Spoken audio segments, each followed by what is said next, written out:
नमस्कार मित्रांनो, welcome to S class education. मित्रांनो, आज आपण पाहतोय ट्रान्सपोर्ट इन प्लांट्स. तर या चॅप्टरमधील हा पार्ट 2चा व्हिडिओ आहे. पार्ट 1मध्ये आपण ऑलरेडी शॉर्ट डिस्टन्सवरती कशा पद्धतीने प्लांट्समध्ये ट्रान्सपोर्टेशन केलं जातं हे पाहिलं होतं आणि आता आपण प्लांट वॉटर रिलेशन पाहणार आहोत. सो फ्रेंड्स, अनअकॅडमीतर्फे एक ऑफर लॉन्च केलेली आहे. ही ऑफर 23 फेब्रुवारीपर्यंत व्हॅलिड आहे. या ऑफरनुसार तुम्हाला नीट 2022साठी टेस्ट सिरीज मिळणार आहे. 6 मंथ सबस्क्रिप्शन आहे फक्त 2799 रुपीजमध्ये आणि तुम्हाला एकूण 20 टेस्ट सिरीज यामध्ये मिळणार आहेत. सेकंड ऑफर अशी आहे, जे आता 11thमध्ये आहेत आणि 2023मध्ये नीट देणार आहेत त्यांच्यासाठी देखील टेस्ट सिरीज आहे. 18 मंथचं सबस्क्रिप्शन तुम्हाला घ्यावं लागेल, कारण पूर्ण 1 इयर आहे तो म्हणजे 12चा आणि आता राहिलेले 11चे काही मंथ्स असं मिळून एकूण 18th मंथचं हे सबस्क्रिप्शन असतं की जे तुम्हाला पडणार आहे 4499 रुपीजला आणि याच्यामध्ये एकूण 32 टेस्ट असणार आहेत. सो याच्यामुळे तुम्हाला काय बेनिफिट होईल, एकतर तुम्हाला बरेचसे क्वेश्चन्स मिळतील, तुम्ही याच्यामधून भरपूर प्रॅक्टिस करू शकता आणि ऑल इंडिया लेवलच्या या टेस्ट असणार आहेत. नीटच्या पेपरनुसार या डिझाईन केलेल्या आहेत आणि 1000+ क्वेश्चन्स 10,000+ क्वेश्चन्स तुम्ही यामधून प्रॅक्टिस करू शकणार आहात. सो तुम्हाला जर या काही टेस्ट घ्यायच्या असतील तर तुम्ही नक्कीच घेऊ शकता. या सगळ्यांच्या लिंक तुम्हाला खाली डिस्क्रिप्शन बॉक्समध्ये पाहायला मिळतील. यात जर तुम्ही सुहानी 10 हा कोड वापरला तर तुम्हाला अजून 10% डिस्काउंट देखील पाहायला मिळेल. सो सुहानी 10 हा कोड वापरायला विसरू नका. त्यासोबतच तुम्हाला या ठिकाणी अजून काही ऑफर आहेत. जर तुम्ही CBSE बोर्डला असाल तर तुम्हाला या ठिकाणी CBSEचे देखील सबस्क्रिप्शन फ्री मिळणार आहेत. हे फक्त 7 to 9 फेब्रुवारीपर्यंतच व्हॅलिड आहे. त्यासोबतच ॲज युजल अनअकॅडमीवरती 13 फेब्रुवारीला फ्री टेस्ट आहे. सकाळी 10 वाजल्यापासून या टेस्ट सुरू होतात. 7th to 12th स्टँडर्ड कोणीही या टेस्ट देऊ शकतं. सिलेबस सेम ॲज युजल तुमचा जो काही स्कूल सिलेबस असेल तोच या ठिकाणी असणार आहे. तुम्ही जर मेडिकल ॲस्पिरंट असाल किंवा नीटची तयारी करत असाल तर तो सिलेबस असणार आहे.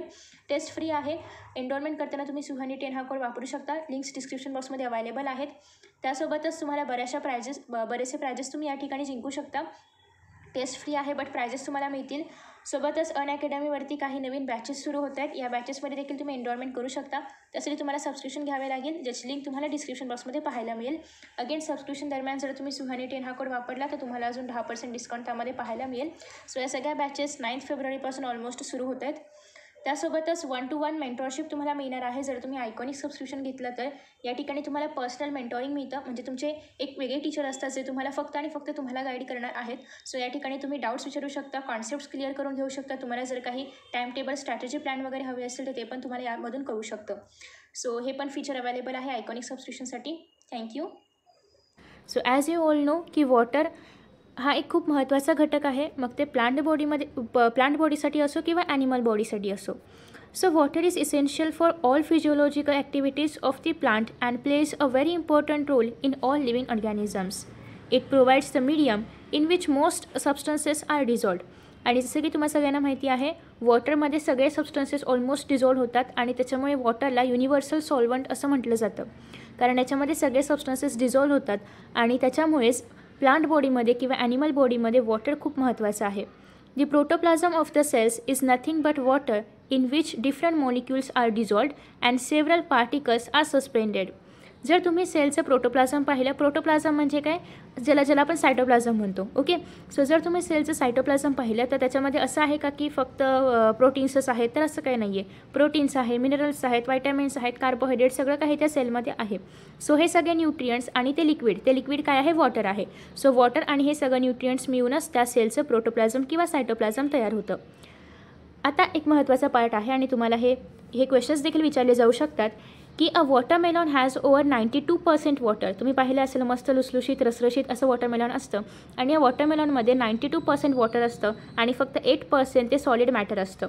सो वॉटरमेलॉन हा सगळ्यात ज्युसी असं फ्रूट आहे. सो तुम्हाला हेही विचारलं जाऊ शकतं की वॉटरमेलॉनमध्ये किती % वॉटर आहे वगैरे. So it's 92%. मोस्ट हर्बॅशियस प्लांट्स, हर्बॅशियस म्हणजे जे हर्ब कॅटेगरीमध्ये बिलॉंग करतात तर ते प्लांट्स, त्यांच्यामध्ये ओनली 10 to 15% वॉटर प्रेझेंट असतं फ्रेश वेटमध्ये. फ्रेश वेट म्हणजे काय, ड्राय वेट म्हणजे काय आणि ॲश म्हणजे काय, या तीन गोष्टी महत्त्वाच्या आहेत. फ्रेश वेटमध्ये काय काय येतं, आत्ताच आपण नुकतंच ते प्लांट घेतलेलं आहे, जस्ट आपण त्याला जमिनीमधून काढलेलं आहे आणि ते प्लांट त्याचं जेव्हा आपण वेट करू तेव्हा त्याला आपण म्हणणार आहोत फ्रेश वेट. ओके, सो या फ्रेश वेटमध्ये सगळं काही येतं एक्सेप्ट त्या प्लांटची माती वगैरे ती बाजूला काढायची आहे आणि फक्त त्या प्लांटचं वेट करायचं आहे. नेक्स्ट आहे ड्राय मॅटर. ड्राय मॅटरमध्ये काय केलं जातं की त्या प्लांटमधलं पाण्याचं जे वेट आहे तर ते सबट्रॅक्ट केलं जातं किंवा त्या प्लांटमधून पाणी पूर्ण शोषून बाहेर काढलं जातं आणि मग त्या प्लांटचं वेट केलं जातं. मग जर पाणी रिमूव्ह केलं तर त्याच्यामध्ये काय राहील, जे ऑर्गॅनिक किंवा इनऑर्गॅनिक न्यूट्रियंट्स आहेत तेच फक्त त्या प्लांटमध्ये उरलेले असतात, कारण त्याचं पाणी आपण बाहेर काढून घेतलेलं आहे. सो याच्या आधारे आपण वॉटरचं पर्सेंटेज फाइंड आउट करतो. एकदा फ्रेश वेट फाइंड आउट करायचं, मग ड्राय वेट फाइंड आउट करायचं आणि मग सबट्रॅक्ट केले की आपल्याला वॉटरचं पर्सेंटेज मिळतं. Of course, distribution of water within a plant varies. Woody plants have relatively very little water, while soft plants mostly contain water. जर तुम्ही वुडी प्लांट्स वगैरे पाहिलं तर त्यांच्यामध्ये तेवढं पाण्याचं प्रमाण नसतं, पण जर सॉफ्ट प्लांट्स वगैरे पाहिले तर त्याच्यामध्ये जास्त पाण्याचं प्रमाण असतं. So a seed may appear dry but it still has water. तुम्ही जर कोणतीही बी वगैरे घेतलं तर ते कसं तुम्हाला ड्राय वाटतं, बट तरीही त्या सीडमध्ये पण वॉटर असतं, कारण त्याशिवाय त्या प्लांटला ग्रोथ होण्यासाठी काहीच मीडियम नसणार आहे. So for the growth of that plant त्याच्यामध्ये त्या सीडमध्ये ऑलरेडी वॉटरचं प्रमाण असतं. आणि जर वॉटर नाही कशामध्येही, जर आपण लिव्हिंग ऑर्गॅनिझम किंवा सीड म्हणा किंवा काही म्हणा कोणत्याही सेलमध्ये जर आपण म्हटलं की वॉटर नाही आहे तर ते सेड कसं आहे, ड्राय मॅटर, म्हणजेच लिव्हिंग आहे का, तर नाही, नॉन लिव्हिंग आहे. मग त्याच पद्धतीने जर आपण असं म्हटलं की सीडमध्ये पाणी नाही आहे कारण सीड ड्राय आहे, तर असं होऊ शकतं का, नाही. ऑब्वियसली सीड जर एक लिव्हिंग मॅटर आहे, सीड जर एक फ्रेश मॅटर आहे किंवा एक वेट मॅटर आहे तर त्याच्यामध्ये पाणी असायलाच पाहिजे. जर नसेल तर आपण त्या सीडला लिव्हिंग आहे असं म्हणू शकत नाही आणि त्यामधून नवीन लाईफ पण ग्रो होऊ शकत नाही, कारण ॲज यू नो की नॉन लिव्हिंग ऑर्गॅनिझम्स ग्रोथ दाखवतात का, म्हणजे इंट्रिन्सिक ग्रोथ दाखवतात का, तर नाही दाखवत. Terrestrial plants take up huge amount of water daily, but most of it is lost to the air through evaporation from the leaves and that is called as transpiration. So transpiration म्हणजे काय, त्या जे terrestrial plants आहेत, जे जमिनीवरचे plants आहेत ते obviously म्हणजे त्यांना जमिनीमधून त्यांच्या रूट्समधून त्यांना खूप सारं पाणी मिळतं, बट तिथे सनलाईट असल्यामुळे ते सगळं पाणी काय होतं, इव्हॅपोरेट होतं. आणि हे जे प्लांट्सच्या बॉडीमधून वॉटर इव्हॅपोरेशन होणं ही जी क्रिया आहे यालाच आपण म्हणतो transpiration. So a mature corn plant म्हणजेच मक्याचं झाड absorbs almost 3 liters of water in a day. एक plant 3 liter of water absorb करतं. तेच जर आपण मस्टर्ड प्लांट वगैरे जर पाहिलं तर mustard plant absorbs water equal to its own weight in about 5 hours. So depend upon की त्याचं वेट किती आहे त्यानुसार ते पाणी ॲब्झॉर्ब करतं अगदी फक्त 5 तासामध्ये. So because of this high demand for water, it is not surprising that water is often the limiting agent for plant growth and productivity in both agricultural and natural environments. आता जर आपल्याकडे आहे एखादा plant आहे, suppose की आपण corn प्लांटच घेऊया. Corn प्लांटला एका दिवसाला 3 liter वॉटर लागतं, 3 liter ऑफ वॉटर लागतं. आता हेच कॉर्न प्लांट जर आपण एक खूप रणरणत वातावरण आहे ज्या ठिकाणी प्रचंड म्हणजे डेझर्ट घेऊया, पण डेझर्टमध्ये जर आपण हे कॉर्न प्लांट लावलं तर ते उगवेल का, नाही, कारण डेझर्टमध्ये त्याला दिवसाला 3 liter पाणी कोण देणार आणि कुठून मिळणार. सो दॅट्स वाय वॉटर हे काय झालं, लिमिटिंग फॅक्टर झालं, कारण वॉटर नाही आहे त्याच्यामुळे त्या कॉर्न प्लांटची ग्रोथ नाही झाली. मग वॉटर इज लिमिटिंग फॅक्टर की ज्याच्यामुळे प्लांट्सचं ग्रोथ होणं, प्लांटची प्रोडक्टिव्हिटी असणं हे सगळं वॉटरवरती डिपेंड आहे.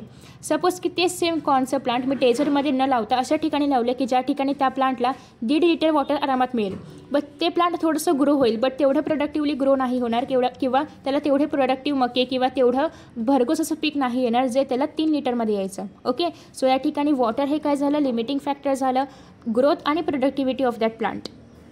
सो नेक्स्ट आहे water potential. To comprehend plant-water relation, an understanding of certain standard terms is necessary. First आहे वॉटर पोटेन्शियल, सेकंड आहे सोल्यूट पोटेन्शियल आणि थर्ड आहे pressure potential. So water potential जे की आपण हे जे आहे त्रिशूळसारखं याला आपण साय म्हणतो. साय डब्ल्यू म्हणजे वॉटर पोटेन्शियल, साय एस म्हणजे सोल्यूट पोटेन्शियल आणि साय पी म्हणजे प्रेशर पोटेन्शियल. सो हे 3 टर्म्स खूप महत्त्वाचे आहेत. या तीन टर्म्सचा आपण साय डब्ल्यू किंवा water potential is equal to psi s plus psi p असं रिलेशन दाखवतो.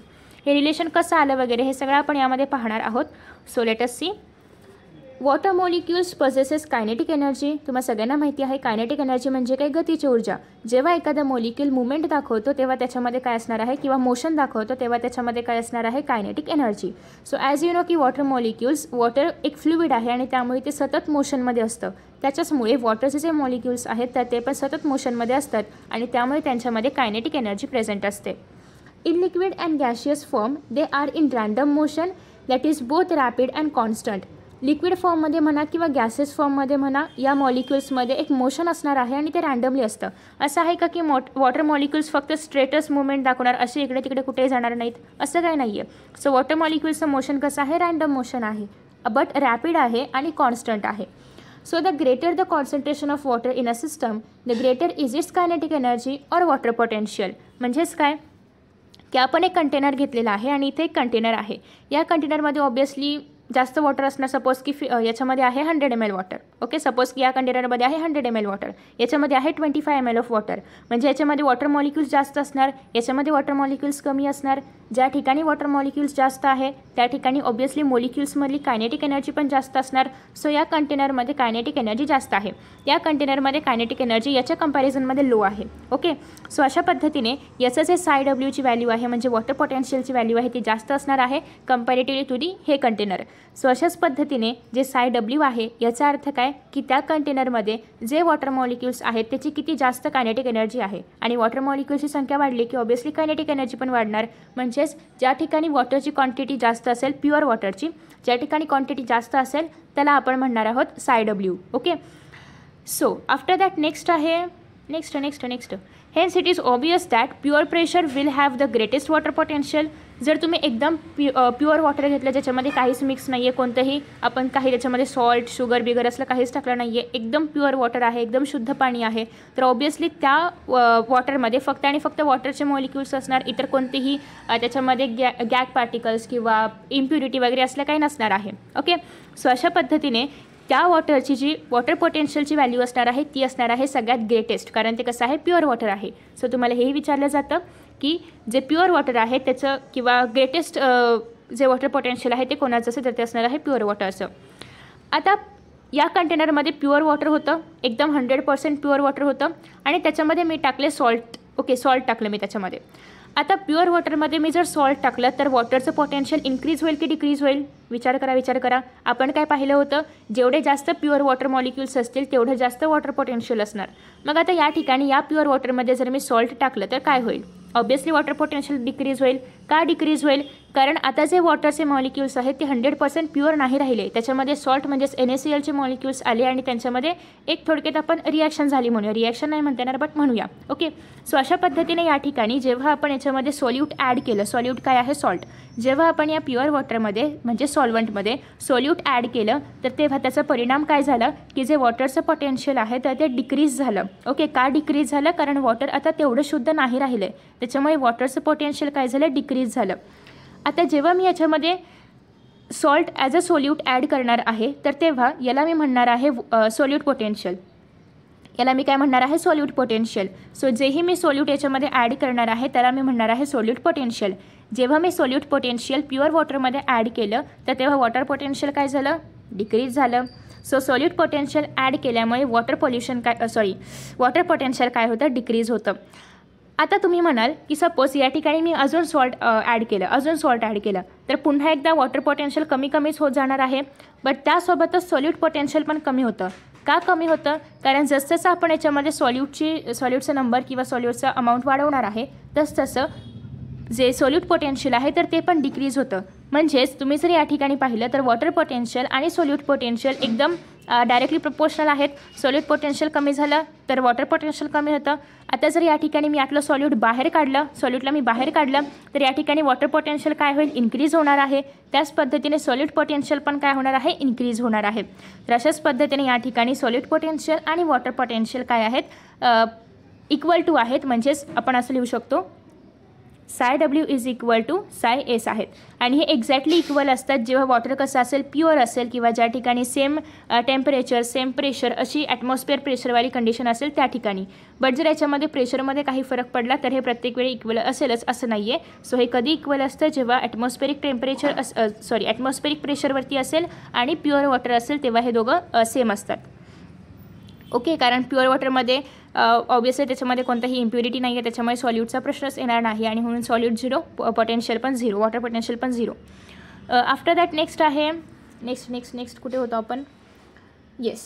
So if two systems containing water are in contact, random movement of water molecules will result in net movement of water molecules from the system with higher energy to one with lower energy. So जर आपण 2 containers घेतले, हे आपलं एक container आहे, हे आपलं एक कंटेनर आहे, या ठिकाणी हायर कॉन्सन्ट्रेशन आहे, या ठिकाणी लोअर कॉन्सन्ट्रेशन आहे. सो अशा वेळेस काय होणार आहे, हायर कॉन्सन्ट्रेशनमधले जे काही वॉटर मॉलिक्युल्स असतील ते त्यांची मुवमेंट होणार आहे टुवर्ड्स दी लोअर पोटेन्शियल किंवा लोअर एनर्जीकडे. आणि thus water will move from system containing water at higher potential to the water at the lower potential. This process of movement of substances down a gradient of free energy is called diffusion. आणि diffusion म्हणजे काय हे आपण already पाहिले. पुन्हा एकदा पाहूया की अशा पद्धतीने जेव्हा अलॉंग दी कॉन्सन्ट्रेशन ग्रेडियंट जेव्हा सबस्टन्सेसची मुवमेंट होते तर त्याला आपण म्हणणार आहोत डिफ्युजन. मग या ठिकाणी एनर्जीचा वापर केला जातही असेल किंवा नाहीही. ओके, डिपेंड करतं की कुठून कुठे जायचं आहे त्या सबस्टन्सेसला, हायर टू लोअर की lower to higher. Okay, after that next आहे thus water will move from the system containing water at higher potential to the water at lower potential. आणि यालाच आपण म्हणणार आहोत डिफ्युजन थोडक्यात. नेक्स्ट आहे water potential is denoted by Greek symbol, ज्याला आपण साय म्हणतो, जे की आपण त्रिशूळसारखं काढतो त्याचा symbol, and is expressed in pressure units such as pascal. हे आपण पास्कलमध्ये रिप्रेझेंट करतो. By convention the water potential of pure water at standard temperature which is not under any pressure is taken to be 0. जे water potential असतं एकदम pure वॉटरचं ते आपण काय घेतो 0. ते आपण काय घेतो 0. आणि याच कंडिशनला म्हणजे स्टँडर्ड टेम्परेचरला विदाऊट एनी प्रेशर जे सोल्यूट पोटेन्शियल असतं ते पण काय असणार आहे 0. कारण या पोझिशनला स्टँडर्ड टेम्परेचरला आणि विदाऊट एनी प्रेशर या कंडिशनला जर प्युअर वॉटर असेल तर साय डब्ल्यू आणि साय एस इक्वल टू असतं, म्हणजे दोघं इक्वली असतात. So if some solute is dissolved in pure water, the solution has fewer free molecules and the concentration of water decreases, reducing the water potential. हे आपण मगाशीही पाहिलं की जर मी याच्यामध्ये सॉल्यूट ॲड केलं तर साय डब्ल्यू काय होणार आहे, डिक्रीज होणार आहे. कारण या ठिकाणी वॉटरचे जे मॉलिक्युल्स आहेत तर ते कंबाईन होणार आहेत किंवा त्यांचे एक बॉन्ड तयार होणार आहे विथ दॅट जे पण सॉल्यूटचे मॉलिक्युल असतील त्यासोबत. आणि वॉटरचे फ्री मॉलिक्युल्स काय होणार आहेत, डिक्रीज होणार आहेत किंवा त्यांचा अमाऊंट डिक्रीज होणार आहे. So hence all solutions have a lower water potential than pure water. आणि त्याच्यामुळे जे इतर सॉल्युशन्स आहेत त्या सगळ्याचं वॉटर पोटेन्शियल कमी असतं प्युअर वॉटरपेक्षा. कारण सॉल्युशन म्हटलं की त्याच्यामध्ये सॉल्यूट आपण ॲड केलं असणारच आहे. सॉल्यूट ॲड केलं की वॉटर पोटेन्शियल डिक्रीज होणार आहे. आणि प्युअर वॉटरमध्ये कोणतेही सॉल्यूट ॲड केलं नाही आहे. सो प्युअर वॉटरचं जे वॉटर पोटेन्शियल आहे ते असतं 0. आणि इतर जे काही सॉल्युशन्स आहेत त्यांचं वॉटर पोटेन्शियल निगेटिव्हमध्ये असतं. कारण ऑब्व्हियसली याच्यापेक्षा लहान म्हणजे निगेटिव्ह असणार आहे. सो प्रत्येक वेळी प्युअर वॉटर वगळता जे इतर सॉल्युशन्स असतील त्यांची वॉटर पोटेन्शियलची व्हॅल्यू काय असणार आहे, निगेटिव्हमध्ये असणार आहे. आता वॉटर पोटेन्शियल निगेटिव्ह आहे तर सोल्यूट पोटेन्शियल काय असेल, मगाशीच मी सांगितलं दोघं सेम असतात. कमी झाले तर कमी, वाढले तर वाढले. म्हणजे या ठिकाणी जर साय डब्ल्यू निगेटिव्ह असेल तर ऑब्व्हियसली साय एस पण निगेटिव्हमध्ये जाणार, हो की नाही. सो या ठिकाणी साय एस पण निगेटिव्हमध्ये असतं.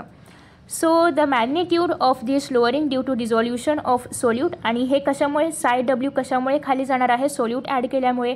सो सोल्यूट ॲड करण्याचं जे मॅग्निट्यूड आहे किंवा आपण किती प्रमाणामध्ये त्या ठिकाणी सोल्यूट मिसळणार आहोत त्या पाण्यामध्ये किंवा त्या लिक्विडमध्ये, याला आपण म्हणणार आहोत सोल्यूट पोटेन्शियल, जे की आपण साय एसने दाखवतो. आणि साय एस इज ऑलवेज निगेटिव्ह. हे खूप महत्त्वाचं आहे की साय एस कसं असतं, हर बार निगेटिव्ह होत आहे. So the more the solute molecules the more the solute molecules the more negative is the psi s. म्हणजे जेवढा आपण सॉल्यूट मॉलिक्युल्स जास्त ॲड करू तेवढी त्याची व्हॅल्यू निगेटिव्हमध्ये डिक्रीज होत जाणार आहे आणि तेवढं निगेटिव्ह साय एस असणार आहे. So for a solution at atmospheric pressure, असं सोल्युशन की जे ॲटमॉस्फेरिक प्रेशरवरती आहे, स्टँडर्ड टेम्परेचरवरती आहे आणि प्युअर वॉटर आहे, त्याचं साय डब्ल्यू आणि साय एस इक्वल असतं. सो आफ्टर दॅट नेक्स्ट आहे if a pressure greater than atmospheric pressure is applied to pure water on a solution, its water potential increases. म्हणजेच काय, ॲटमॉस्फेरिक प्रेशरपेक्षा जर आपण थोडं जास्तीचं प्रेशर प्युअर वॉटरवरती अप्लाय केलं तर प्युअर वॉटरचं वॉटर पोटेन्शियल काय होणार आहे, इन्क्रीज होणार आहे. ओके, सो प्रेशर हा एक महत्त्वाचा घटक आहे की जो वॉटर पोटेन्शियलवरती अफेक्ट करतो. It is equivalent to pumping water from one place to another. ज्या पद्धतीने आपण एका ठिकाणाहून वॉटर पंप करून दुसऱ्या ठिकाणी आपण वॉटर टाकतो तर त्याच पद्धतीने हे इथे होत असतं. Can you think of any system in our body where pressure is built up. For example आपल्या हार्टमध्ये. So pressure can built up in a plant system when water enters a plant cell due to diffusion causing a pressure buildup against the cell wall. It makes the cell turgid. हे आपण डायग्राममध्ये पाहूया, जास्त चांगलं आपल्याला समजून घेता येईल. कुठे आहे डायग्राम आमचा, हां या ठिकाणी आहे डायग्राम. सो इथे काय होतं आहे की हा आहे आपला सेल आणि हे आहे सेलच्या आजूबाजूचं सराउंडिंग. सो आता सेलच्या आजूबाजूच्या सराउंडिंगमध्ये जे पाण्याचं कॉन्सन्ट्रेशन आहे ते जास्त आहे, म्हणजे आजूबाजूला पाणी खूप जास्त आहे.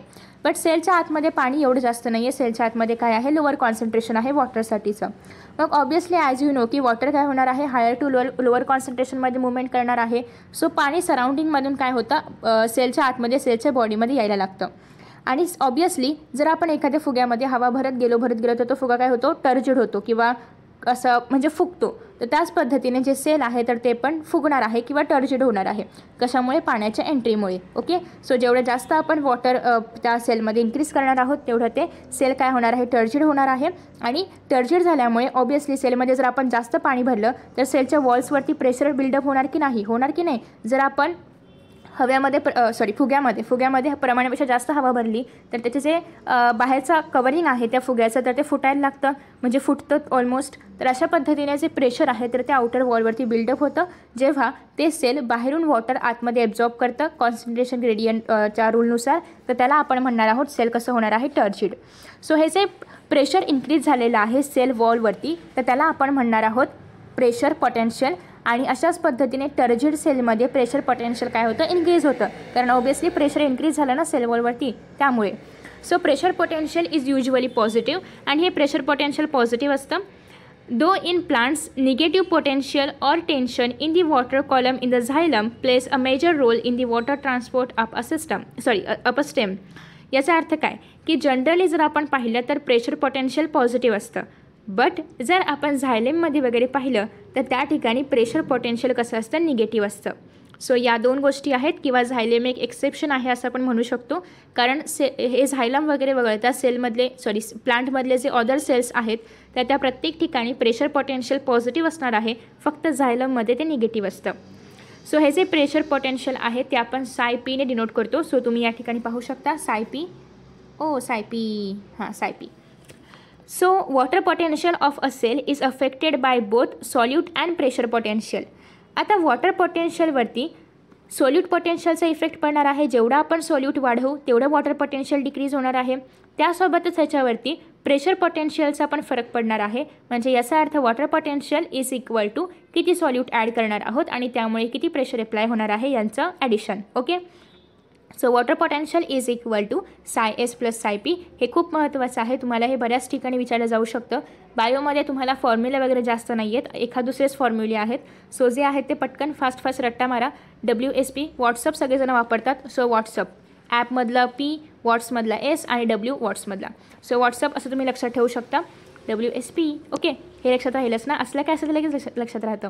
सो साय W is equal to psi s plus psi P. या ठिकाणी जे साय W आहे तर ते निगेटिव्हमध्ये असणार आहे जर प्युअर वॉटर नसेल तर, कारण प्युअर वॉटरपेक्षा इतर सगळ्या वॉटरमध्ये किंवा सोल्युशनमध्ये साय Wची व्हॅल्यू ही निगेटिव्हमध्ये असते.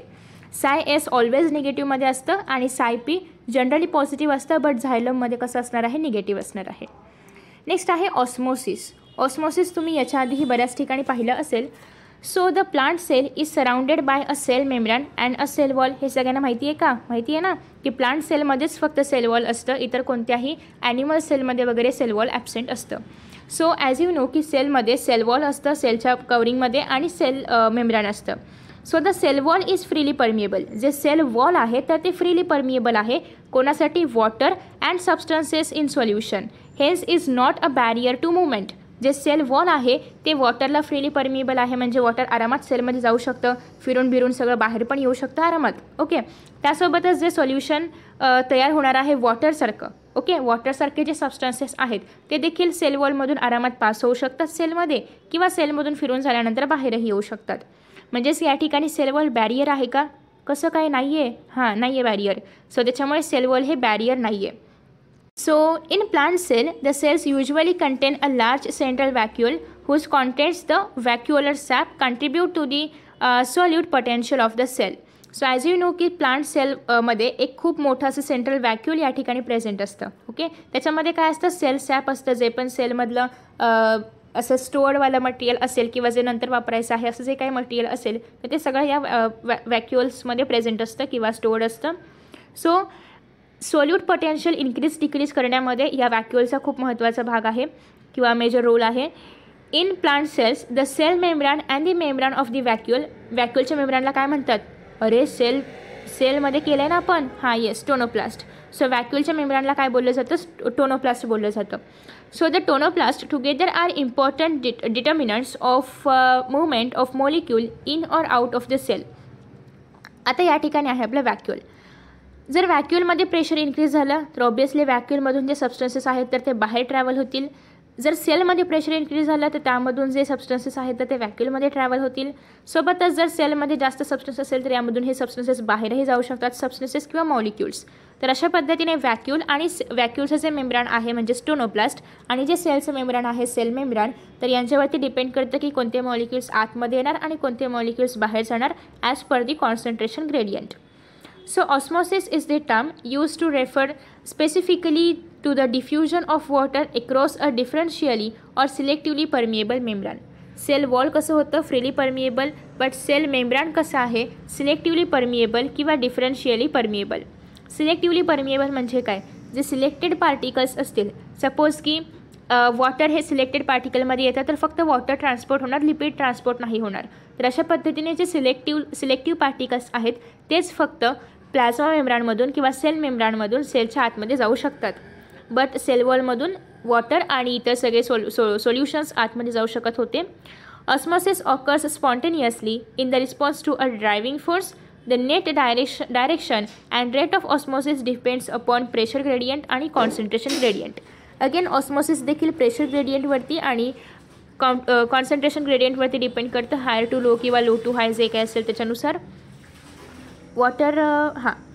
Water will move from the region of higher potential to the lower potential आणि अंटिल द इक्विलिब्रियम. इक्विलिब्रियम म्हणजे काय? स्टेबल नाही म्हणता येणार, बट इक्विलिब्रियम म्हणजे काय? Same amount. या ठिकाणी एमध्ये एवढं वॉटर आहे आणि बीमध्ये एवढं वॉटर आहे. आता एमधलं वॉटर इकडे केल्यानंतर जोपर्यंत हे दोघंही एका सेम लेवलला येत नाहीत, सपोज की ही असेल सेम लेवल, तर या सेम लेवलला वॉटर आल्यानंतर दोघांमधलंही याला आपण म्हणणार आहोत equilibrium state. Okay, so equilibrium state achieve होईपर्यंत किंवा इक्विलिब्रियम स्टेटवरती पोहोचेपर्यंत ए आणि बी जे कंटेनर आहेत तर ते आपापले वॉटर काय करणार आहेत? एक्सचेंज करणार आहेत as per the concentration gradient किंवा higher concentration to the lower concentration. So you may have made a potato osmometer in your earlier class in school.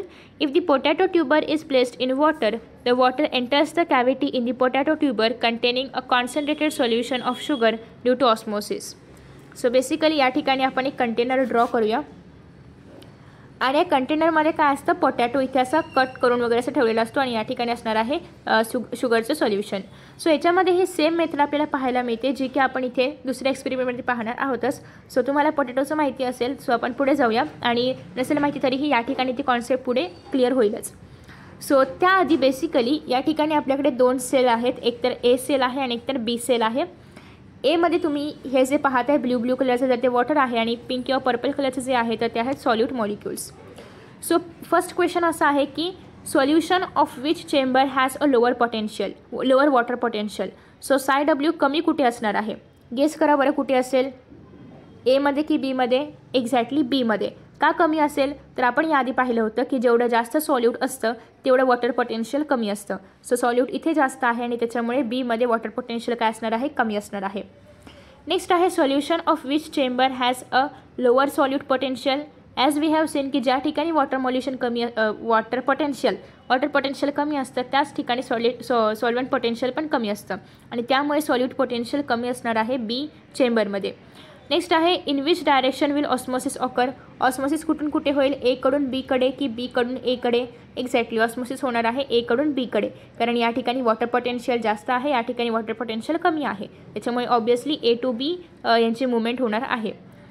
Which solution has a higher solute potential. Obviously ते lower असेल तर या ठिकाणी higher असणार आहे, simple. At equilibrium which chamber will have lower water potential. क्या हुआ? फस गए.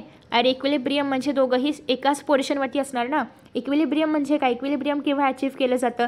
तर जेव्हा दोन्ही कंटेनरमधले जे सोल्युशन आहे किंवा जे पण सोल्युशन घेऊया आपण, जेव्हा दोन्ही कंटेनरमधलं सोल्युशन एकाच लेवलला असेल तेव्हा त्याला आपण इक्विलिब्रियम म्हणतो. आता जर दोन्ही कंटेनरमधलं सोल्युशन एकाच लेवलला आहे तर कोणी खाली कोणी वर असं कसं काय असेल? सो या ठिकाणी काहीच होणार नाही आहे. याचा आन्सर काय येणार आहे?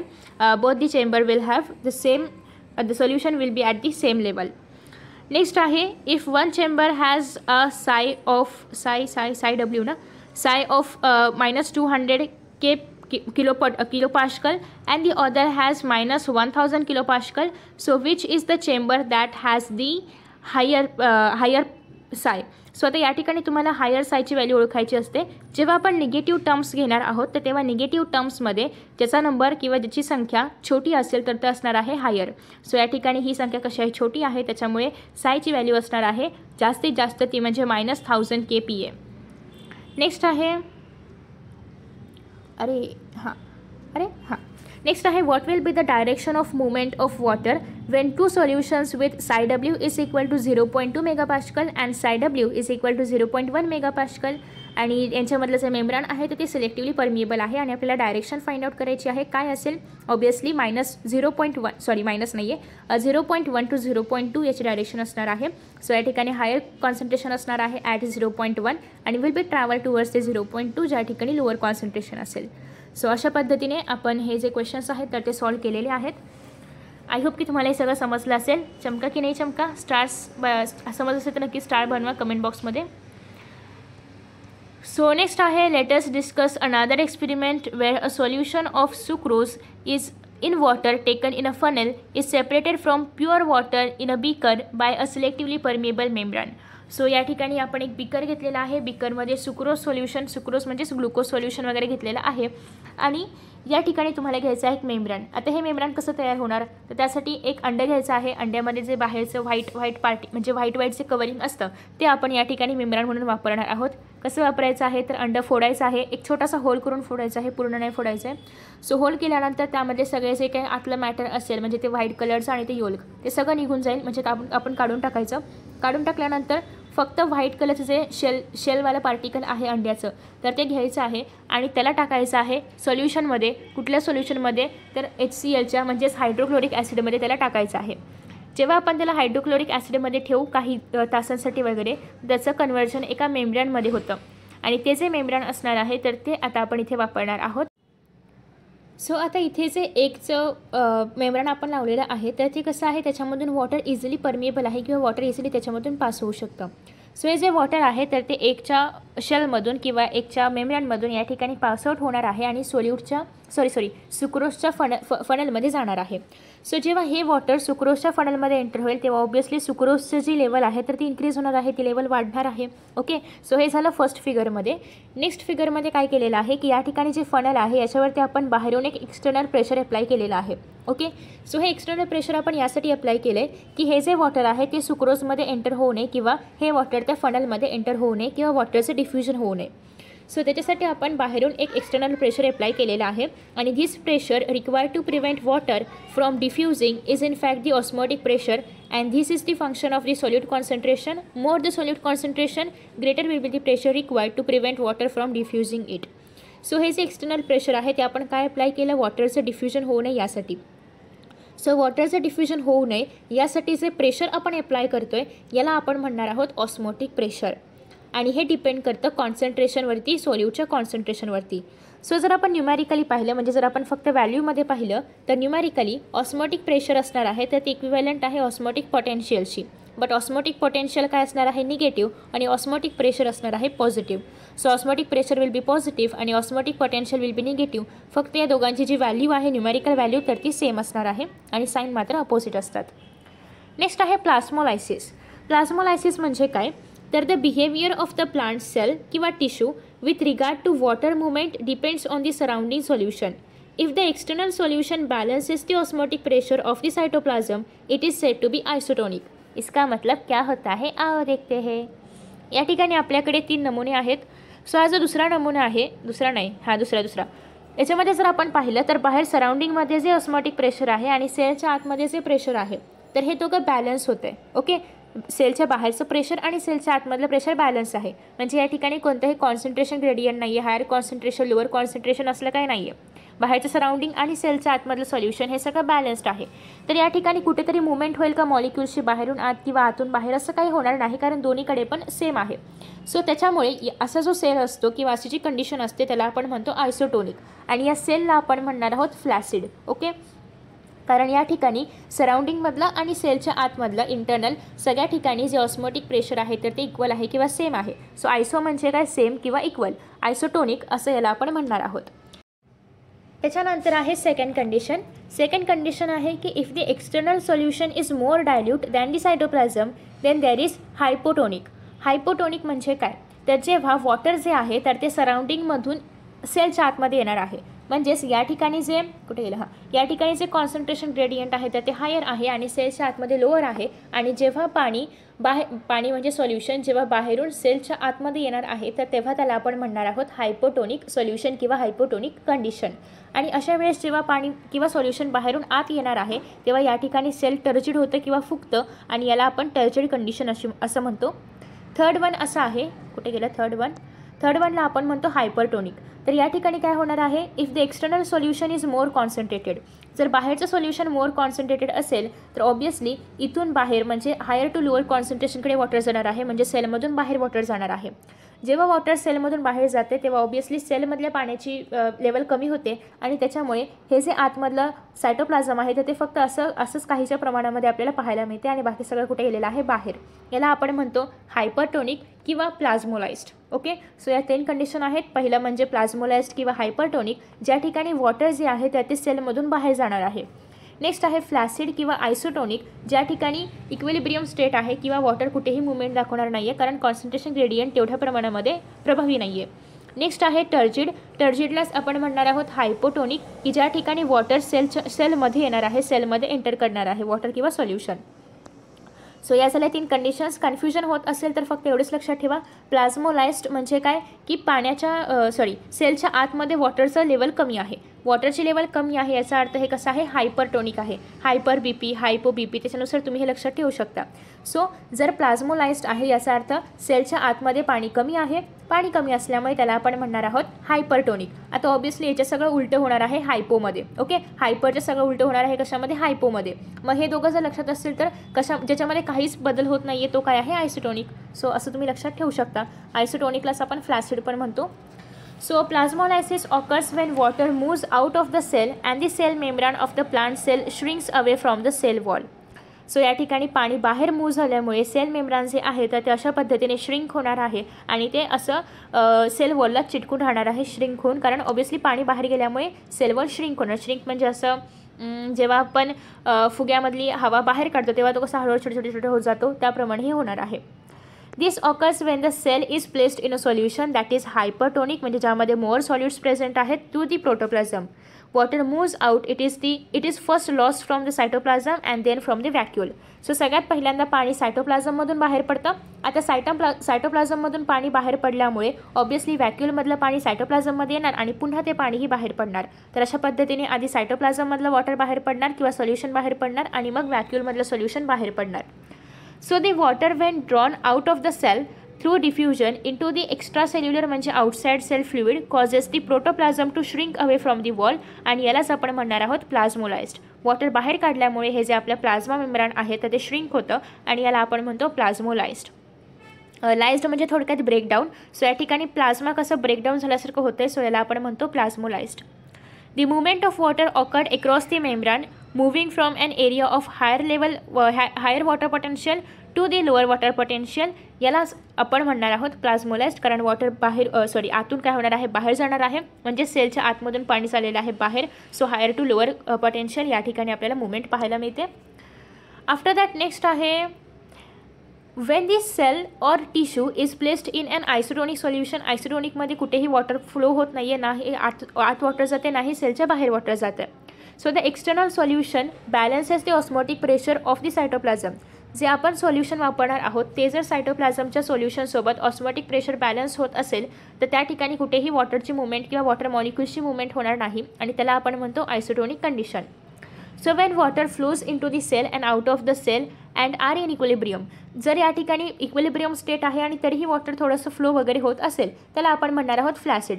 अगदी कॉन्सन्ट्रेशन ग्रेडियंटमुळे या ठिकाणी कुठेही मुवमेंट पाहायला मिळत नाही, पण जस्ट इक्विलिब्रियम स्टेटमध्ये आहेत तरीही थोडीशी डायनॅमिक स्टेट सुरू असल्यामुळे वॉटर थोडंसं आतबाहेर करतं, याला आपण म्हणणार आहोत फ्लॅसिड.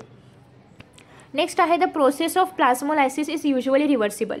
आता या ठिकाणी तुम्ही जर पाहिलं तर याच्यामधलं सगळं पाणी बाहेर गेलं, म्हणजे या ठिकाणी आता लोअर कॉन्सन्ट्रेशन आहे आणि बाहेर आता हायर कॉन्सन्ट्रेशन आहे. मग पुढच्या वेळी काय होणार, अगेन पाणी बाहेरून आतमध्ये येणार, कारण आता हायर टू लोअर वॉटरची मुवमेंट झाली पाहिजे.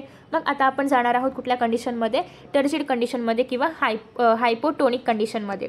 ओके, सो आता हायपोटोनिकमध्ये काय होणार आहे, when the cells are placed in the hypotonic solution, की ज्या ठिकाणी सेलच्या बाहेरच्या सराउंडिंगमधलं वॉटर पोटेन्शियल जास्त आहे किंवा हायर कॉन्सन्ट्रेशन आहे आणि सेलच्या आतमध्ये लोअर कॉन्सन्ट्रेशन आहे, अशा वेळी water diffuses into the cell causing the cytoplasm to build up a pressure against the wall. आणि जेव्हा वॉटर आतमध्ये येणार आहे सेलच्या आतमध्ये, तेव्हा हे जे सेल वॉल आहे त्याच्यावरती प्रेशर काय होणार आहे, इन्क्रीज होणार आहे आणि त्यामुळे काय होतं, सेल टर्जिड होतं. This is called as turgor pressure. आणि जे प्रेशर सेलच्या वॉलवरती अप्लाय होणार आहे पाणी आतमध्ये आल्यानंतर, याला आपण म्हणणार आहोत टर्गर प्रेशर. सेल टर्जिड होणार, टर्गर प्रेशर त्या ठिकाणी होणार आहे. The pressure exerted by protoplasm due to entry of water against the rigid walls is called as pressure potential. आणि या ठिकाणी जे प्रेशर होणार आहे पाणी आतमध्ये आल्यानंतर, याला आपण म्हणणार आहोत प्रेशर पोटेन्शियल. हे आपण मगाशी पाहिले. So because of the rigidity of the cell wall the cell does not rupture. आणि सेल वॉल एवढं स्ट्रॉंग असतं की सेल रप्चर होत नाही. रप्चर म्हणजे काय, सेल इथून ब्रेकडाऊन म्हणजे फाटणार वगैरे नाही. ओके, सो रप्चर होणं म्हणजे असं एक होल वगैरे येऊन ते फाटणार वगैरे असं काहीतरी होणं, तर असं या ठिकाणी काही होणार नाही आहे, कारण सेल वॉल खूप स्ट्रॉंग असतं. So due to the rigidity of the cell wall त्या ठिकाणी कुठेही आपल्याला रप्चर पाहायला मिळत नाही.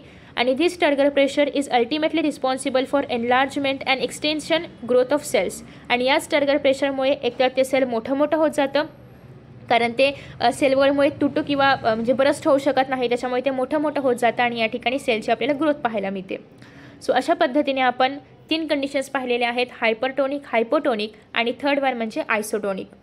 नेक्स्ट आहे इम्बिबिशन.